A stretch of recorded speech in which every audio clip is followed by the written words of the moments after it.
nobody ever expected to see Ezekiel Mercer back in that hospital bed. He wasn't just wealthy. He was a living legend, a self-made black billionaire whose rise from a one-bedroom apartment in Atlanta to owning the largest AI firm in North America made him a household name. But 2 years ago, Ezekiel vanished without explanation. One day, he was addressing world leaders at a tech summit. The next, his private jet returned without him. Rumors swirled. Some said he had died in a secret lab explosion. Others claimed he'd joined a secret society. But none were prepared for the image that shocked the world. Ezekiel, comatose, hooked to machines, lying still in a hospital suite shielded by armed guards and frosted glass. News anchors spun dramatic theories. Doctors called it a rare neurochemical collapse. His board of directors scrambled to determine succession plans. Even his estranged sister, Patrice, was flown in from Europe. But none of them knew the truth. Ezekiel wasn't sick. He was pretending. Every breath he took was measured, every muscle deliberately limp. It wasn't easy. He had spent the past year training in meditation, learning to lower his heart rate and master voluntary stillness. To the outside world, he appeared deeply unconscious. But inside, Ezekiel was more alert than ever. Why the charade? Because someone inside his inner circle had betrayed him. He had intercepted a message weeks before his staged collapse. A cryptic email referencing forged signatures, offshore transfers, and something even more sinister. Project Sleepwalker. The betrayal had to be rooted out carefully. And what better vantage point than from a hospital bed, where people would assume he couldn't hear a thing.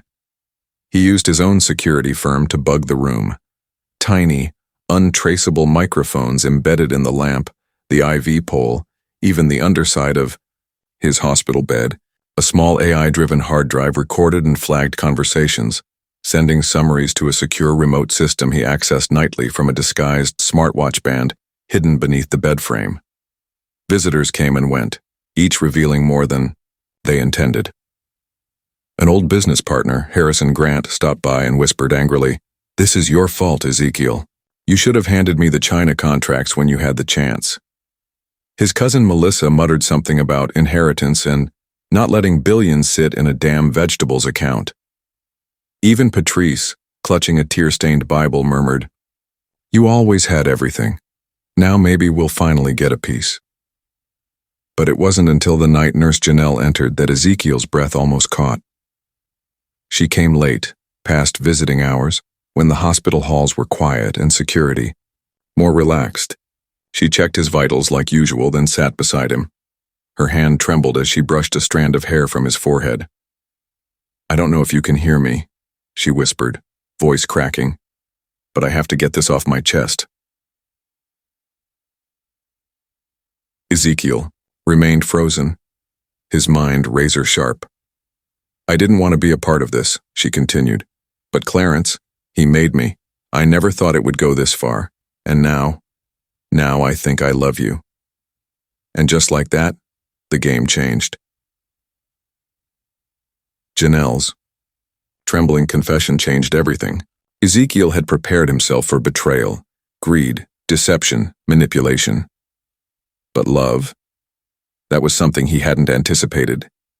He'd known her for only a few months before staging the coma, but even then, there had been something about her. An authenticity in her eyes, a quiet strength that stood out in a world full of actors. Still, trust was a luxury he couldn't afford. Not yet. She came back night after night, guilt weighing on her until it spilled out in fragments. "Clarence said you'd sign the documents eventually, that we just had to keep you sedated long, enough to make it legal." She shook her head, unable to meet his unmoving gaze. "He said it was just business, but I see now. It was a takeover. A slow, silent assassination of your legacy." Ezekiel listened, motionless, as Janelle laid out the entire plan. Clarence, his own half-brother, charming, smiling, always, playing second fiddle, had orchestrated everything. He'd embedded loyal staff in Ezekiel's security team, replaced medications with stronger sedatives, and manipulated doctors into misdiagnosing a neurochemical disorder. The ultimate goal? Power of attorney. Once Ezekiel was declared permanently incapacitated, Clarence would gain full control of the company, the assets, and Ezekiel's global influence. Janelle had been the critical piece. She was the one Clarence trusted to monitor Ezekiel closely, to ensure the drugs kept flowing, to report any twitch or flicker. But the more she stayed by his side, the harder it became. "You weren't supposed to be kind," she whispered one night, wiping a tear from her cheek. "You weren't supposed to be human." Ezekiel waited until she revealed the final detail, the exact date Clarence planned to have the court hearing. 3 days. That was all he needed. On the third night, when she arrived with another dose of the sedative, Ezekiel did what no one expected. He opened his eyes. Janelle gasped, stumbling backward, dropping the syringe. Oh my God, you're awake?" He didn't flinch. "How long have you been recording these visits?" he asked calmly. What?" she stammered. "I've heard everything. From the first day you walked in." He sat up slowly, his body stiff but commanding. "Every word, every whisper, it's all been documented. Clarence's plan, your part in it, everything." She backed toward the door, panic flashing in her eyes. "I didn't want to. Ezekiel, I swear I didn't mean to hurt you." He stood towering over her now. "You helped them drug me.